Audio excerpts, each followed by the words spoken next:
வணக்கம். Welcome to Deva spoken English. I am Rajan, language trainer. Today we are going to discuss about simple present tense part 2. Part 1 பார்க்காதவங்க அதுக்கான link description பாக்ஸில் இருக்குது. We can just go through it. நம்ம last time என்ன பார்த்தோம் அப்படின்னா simple present டென்ஸில் what are the rules and regulations அதெல்லாம் பார்த்தோம். இப்போ என்ன பார்க்க போகிறோம் அப்படின்னா என்னென்ன வகையான வெர்ப்ஸ் இருக்குது, அது எப்படி நம்ம ஹேண்டில் பண்ணுறது அப்படிங்கிறத பார்க்குறோம். இப்போ வெர்புன்னு சொல்லப்போனால் என்ன, main verb, that is come, go, walk, eat, dance, jump, இதெல்லாம் மெயின் வெர்பு. நம்ம வி கேன் சி, நம்மளால் பார்க்க முடியும், அதனால் இட்ஸ் அ மெயின் வெர்புன்னு சொல்கிறாங்க. அடுத்து உள்ளது என்ன சொல்கிறோம் அப்படின்னா auxiliary verb. Auxiliary verb in the sense துணை வினை சொற்கள். துணை வினை சொற்கள் அப்படின்னா அதில் டிஃப்ரெண்ட்டாக பிரிக்கிறான். Primary auxiliary and modal auxiliaries. Primary auxiliary verb, முதன்மை துணை வினை சொற்கள்.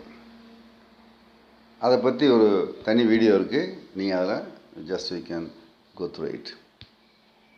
இப்போ நம்ம என்ன பார்க்க போகிறோம் அப்படின்னா we are going to discuss about main வெர்பில் ப்ரெசன்ட் டென்ஸு. மெயின் வெர்பில் சிம்பிள் ப்ரெசன்ட் டென்ஸு எப்படி பயன்படுத்துறது, how to use simple present tense in our day to day life எப்படி பார்ப்போம் அப்படிங்கிறத பார்க்கலாம். இப்போ நம்ம டேபிள் கொடுத்துருக்கோம். இப்போ பார்த்தீங்க அப்படின்னா I go to school daily. We watch movie every Sunday. You do exercise daily. They work hard during exam. He goes to school daily. She carries her bag. It barks during night. இப்போ நீங்கள் கேட்கலாம், I, we, you, they. இந்த personal ப்ரோனவுனுக்கு base form V1, base form present tense வெர்பை நம்ம அப்படியே போட்டிருக்கோம். Go, watch, do, work. எந்த பிரச்சனையும் இல்லை, அப்படியே போட்டுக்கலாம். But when we talk about third person singular, that is he, she, it, அவன், அவள், அது, இது மூணை பற்றி பேசும்பொழுது மட்டும் we have to add yes or es or ies with the v1 verb, base form வெர்போட நம்ம அதோட எஸ் சேர்க்கணும், அல்லது இஎஸ் சேர்க்கணும், அல்லது ஐஇஎஸ் சேர்க்கணும். இதுதான் அதனுடைய ரூல்ஸ். இப்போ என்ன சார், எப்படி சார் நம்ம சேர்க்குறது, எதில் எப்படி எங்கே எஸ் போடுறது, எங்கே இஎஸ் போடுறது, ஐஏஎஸ் போடுறது அப்படிங்கிறத நம்ம டீட்டெயிலாக பார்க்கலாம். அதுக்கு முன்னாடி what I want to say, இப்போ நம்ம எந்த லாங்குவேஜ் பேசினாலும் சரி, ஒரு சப்ஜெக்ட் கண்டிப்பாக இருக்கும், ஒரு வெர்பு இருக்கும், ஒரு ஆப்ஜெக்ட் இருக்கும். நம்ம எல்லாம் ஸ்கூலில் படிச்சிருக்கோம், SVO pattern, subject, verb, object. So நம்ம பேசும் முன்னாடி சப்ஜெக்ட் என்னன்னு பார்க்கணும். சப்ஜெக்ட் சிங்குலராக ப்ளூரலா ஃபஸ்ட்டு, அடுத்து ஃபஸ்ட் பர்சனா, செகண்ட் பர்சனா, தேர்ட் பர்சனா பார்த்துட்டோம். அப்போ சிங்குலராக ஒருமையாக பன்மையான்னு பார்க்கணும்.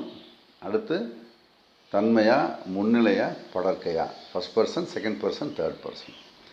இதை வச்சு தான் நம்ம வெர்பை ஃபிக்ஸ் பண்ணுறோம். இப்போ இங்கேயே பார்த்தீங்கன்னா I, we, you, they base form வெர்பை அப்படியே போடுறோம். Go, watch, do, work. But he, she, இட்னு வந்த உடனே நம்ம பாருங்கள், கோ பக்கத்தில் ஒரு இஎஸ் போட்டிருக்கோம், கேரி பக்கத்தில் கேரிஸ்ன்னு போட்டிருக்கோம், பார்க் பக்கத்தில் எஸ் எடுத்துருக்கோம், பார்க்ஸ். பட் நீங்கள் ஆடியோவை கேட்டிங்கன்னா பேசும் பொழுது சிம்பிளாக சொல்லிடலாம், பேஸ் ஃபார்ம் வெர்போட ஒரு எஸ் சவுண்டு சேர்த்தா போதும். when you talk, yeah, she carries her bag, he goes to school. So when you speak, It's very easy. We can make only S sound. But when you write, we have to identify, we have to show that either it is ES or S or IES. இப்போ அதுக்கு தான் நம்ம என்ன செய்ய போகிறோம் அப்படின்னா, அதுக்கு சில ரூல்ஸ் இருக்குது. ஸோ ஃபஸ்ட்டு நம்ம ஒரு லாங்குவேஜில் ஒரு சென்டென்ஸ் அமைக்கும் பொழுது மெயினாக பார்க்க வேண்டியது சப்ஜெக்ட் வெர்ப் அக்ரிமெண்ட் அப்படிம்பாங்க. ரெண்டும் ஒன்று ஒத்து போகணும். அக்ரி பண்ணால் தான் அந்த சென்டென்ஸு கரெக்டாக இருக்கும். இல்லைன்னா அந்த சென்டென்ஸு சரியாக வராது. ஸோ இப்போ அதான் ஒரு பேசிக் கான்செப்ட். இப்போ நம்ம அடுத்து என்னென்ன ரூல்ஸ் இருக்குது, அதில் சரி எப்போ சார் இஎஸ் போடுறது, எப்போ ஐஏஎஸ் போடுறதுங்கிறதுக்கு என்னென்ன ரூல்ஸ் இருக்குது அப்படிங்கிறத பார்ப்போம். இப்போ ஃபஸ்ட்டு வந்து என்ன பார்க்க போகிறோம் அப்படின்னா, ரூல் நம்பர் 1. ரூல் நம்பர் 1க்கு போகிற முன்னாடி ஒரு சின்ன ஒரு வாட் யூ கால் இன்ட்ரோடக்ஷன் இதை போட்டுக்காம பாருங்கள். சாதாரண நிகழ்காலத்தில் படர்க்கை ஒருமையாக இருப்பேன். படர்க்கை என்பது தேர்ட் பர்சன் சிங்குலர்.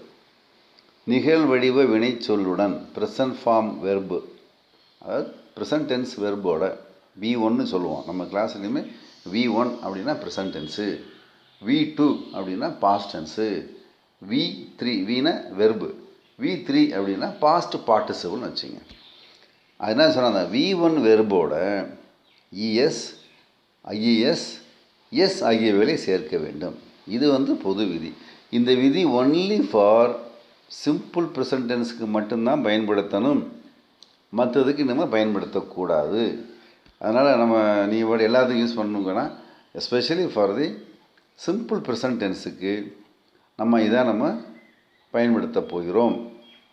இதுதான் rules. we have to find out whether it is singular or plural, whether it is first person, second person, third person, then whether it is present tense or not. அது present tense இருக்கும் பட்சத்தில் we have to identify all these things and we have to use ES, yes or IES. Okay, சரி. இப்போ ES எங்கெங்கே பயன்படுத்தணும், ES எங்கெங்கே பயன்படுத்தணுங்கிறத இப்போ பார்க்கலாம். அதான் வந்து ரூல் நம்பர் 1. ES எங்கே பயன்படுத்துறதுங்கிறது rule number 1. let us see. அந்த நம்ம என்ன பண்ணணும், அந்த வெர்பெல்லாம் பார்க்கணும். என்னென்ன வெர்பு இருக்குது இப்போ பாருங்கள். வினைச்சொல்லின் கடைசி எழுத்து, வெர்புடைய கடைசி எழுத்து சிஹெச்சில் முடிந்தால் we have to use ES. அதே மாதிரி வெர்பின் கடைசி எழுத்து O or S, SH, X, Z இந்த எழுத்துக்களில் முடிந்தால் ப்ரெசன்ட் டென்ஸ் ஃபார்மோட ப்ரெசன்ட் டென்ஸ் V1ஓட ES சேர்க்கணும். இப்போ சிஹெச் வந்துடுச்சு. ரீச், அட்டாச், டச், டீச் வந்துடுச்சு. இப்போ சிஹெச் போட்டாங்க. அப்போ என்ன பண்ணணும், நம்ம உடனே I teach language, he teachers language, ES சேர்த்துடணும். அதே மாதிரி ஓ இப்போ பார்த்தோம் நம்ம he goes to school இப்போ படித்தோம் இல்லையா, he goes to school daily. இப்போ go ப்ளஸ் ES, ஏன்னா ஓ வந்ததுனால ES சேர்க்கணும். he does his homework, அவன் அவனுடைய வீட்டு பாடத்தை செய்தான், he does his homework. அதே மாதிரி what you call yes, இப்போ கடைசி வெர்பின் கடைசி எழுத்து எஸ்ஸாக வருதா, you have to make yes. he focuses on single business. mother kisses her baby often, தாய் தன் குழந்தைக்கு அடிக்கடி முத்தமிடுகிறாள். Kiss, kisses. மிஸ், என்னுடைய நண்பன் அடிக்கடி அவனுடைய பஸ்ஸை தவற விடுகிறான். my friend misses the bus often, always. 8 மணிக்கு போகிற பஸ் 8:10 போனால் மிஸ் பண்ணிடும். இந்த இடத்துல மிஸ் அப்படிங்கிறது தவற விடுது. இன்னொரு மிஸ் ஸ்கூல் மிஸ், அது வேறு, அது வந்து நவுனாக மாறிடும். ஸோ அதனால் கடைசி எழுத்து எஸ்ஸாக இருந்தால் we can use. அதே மாதிரி கடைசி எழுத்து சிஹெச் சொல்லிட்டேன், கடைசி எழுத்து S H. what do you mean SH? wash, rush, push. இந்த இருக்குல்லையா, rush, banish, push. he pushes the door, அவன் கதவை தள்ளுகிறான். என்னுடைய சகோதரி துணிகளை துவைக்கிறாள். My sister washes her clothes. சொல்கிறோம் இல்லையா? அதே மாதிரி எஸ்ஹெச் போகிறோம். அதே மாதிரி கடைசி எழுத்து எக்ஸாக இருந்தால் carpenter fixes the door. My mother mixes milk R juice. So x.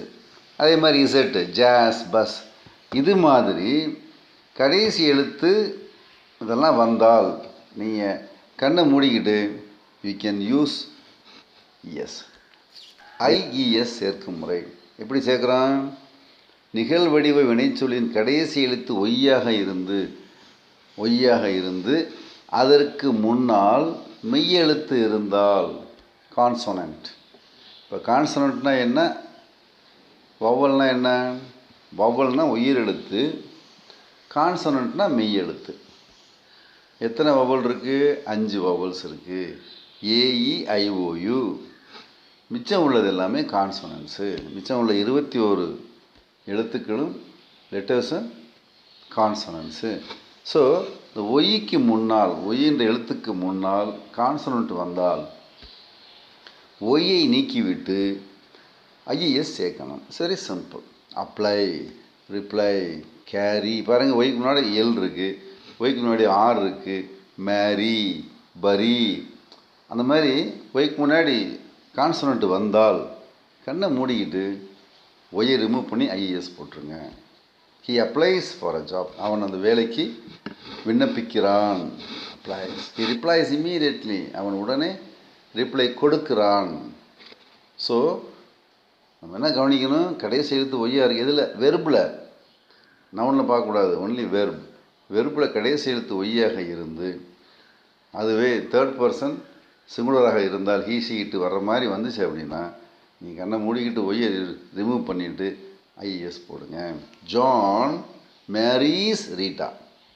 John ரீட்டாவை திருமணம் செய்கிறார். இப்போ ஜானுங்கிறது ஒரு ஆள், ஹீ. மேரி ஒய் வந்துருச்சு. அப்போ ஒய்யை தூக்கிட்டு ஐஇஎஸ். Mary's Rita. ஜான் ரீட்டாவை அந்த மாதிரி வச்சுக்கணும். அதே மாதிரி அடுத்து என்ன சொல்கிறாங்க அப்படின்னா, ஒய்க்கு முன்னால் வவ்வல்ஸ் வந்தால் ரூல் நம்பர், அதுலேயே ஒய்க்கு முன்னால் வவ்வல்ஸ் வருது.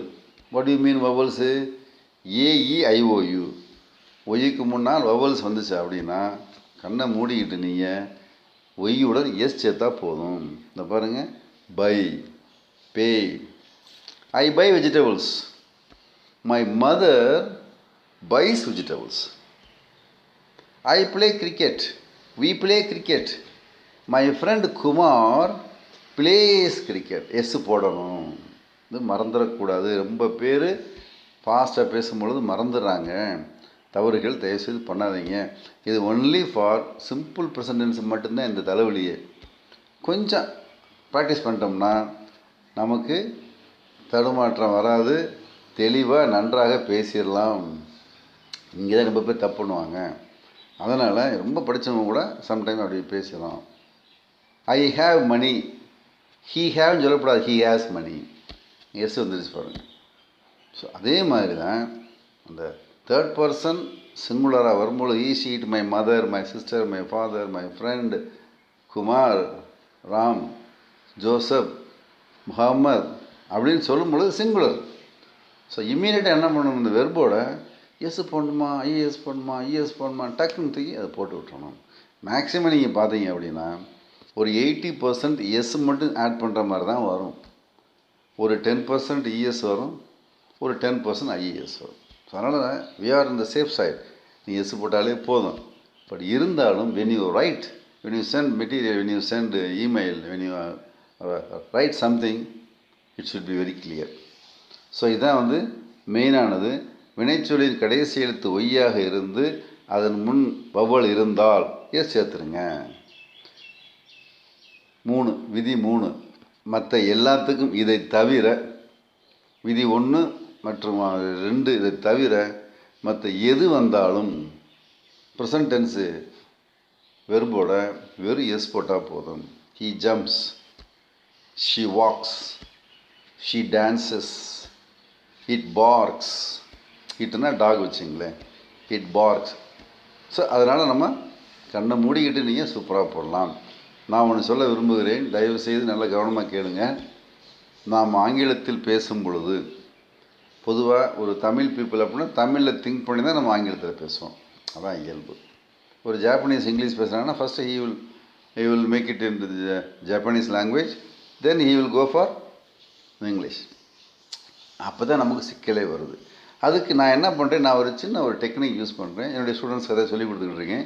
அதனால் அவங்களுக்கு ரொம்ப யூஸ்ஃபுல்லாக இருக்குது. இது எப்படி அப்படின்னா, ஆங்கிலம் பேசுவதற்கான தமிழ் என்ன சார் அது?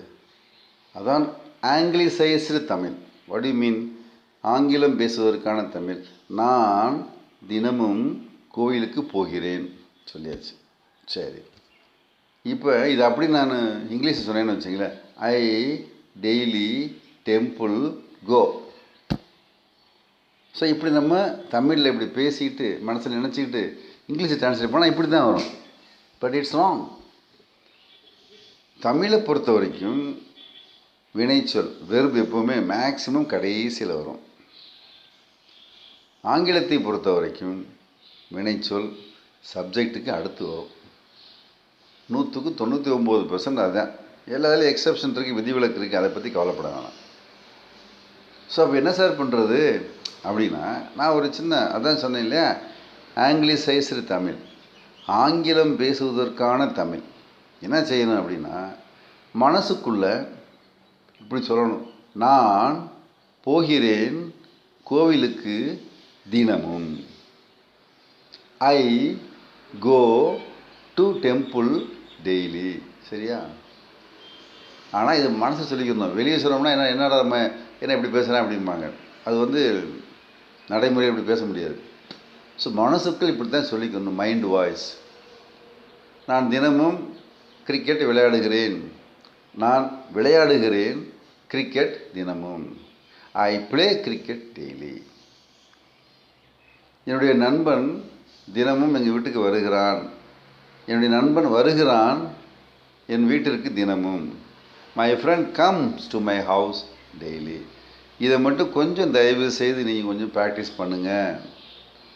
1 or 2 days உங்களுக்கு பழக்கமாயிரும்.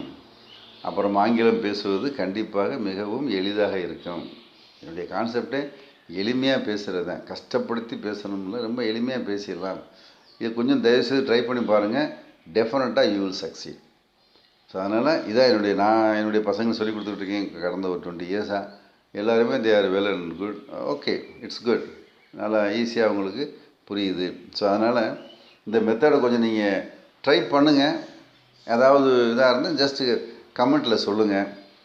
இல்லை சார் நல்லா இருக்குது, நல்லா இல்லைன்னா ஐ கேன் சேஞ்ச் இட். ஒன்றும் பிரச்சனை இல்லை. ஸோ இதான் இப்போ அடுத்து நம்ம என்ன பார்க்க போகிறோம் அப்படின்னா, பார்ட் 3. அதில் இன்னும் கொஞ்சம் நிறைய விஷயங்கள் பார்க்க போகிறோம். பாசிட்டிவ் நெகட்டிவ் எப்படி பேசுகிறது ப்ரெசன்ட் டென்ஸில், அதையும் பார்ப்போம். So I am very happy to discuss with you. We are not teaching, we are only discussing the things. உங்களுக்கு எல்லாமே தெரியும், தெரிஞ்சது தான் சொல்லிகிட்டு இருக்கேன். ஆனால் நம்ம கிளாரிஃபை பண்ணிக்கிறோம். ஏதாவது டவுட் இருந்துச்சுன்னா தயவுசெய்து என்னுடைய ஃபோன் நம்பருக்கு கேளுங்க, இல்லை வாட்ஸ்அப்பில் அனுப்புங்க, இல்லை கமெண்ட்டில் கொடுங்க. நல்லா இருந்தால் லைக் பண்ணுங்கள், ஃப்ரெண்ட்ஸுகளுக்கு ஷேர் பண்ணுங்கள், மறக்காமல் சப்ஸ்கிரைப் பண்ணுங்கள். Thank you very much.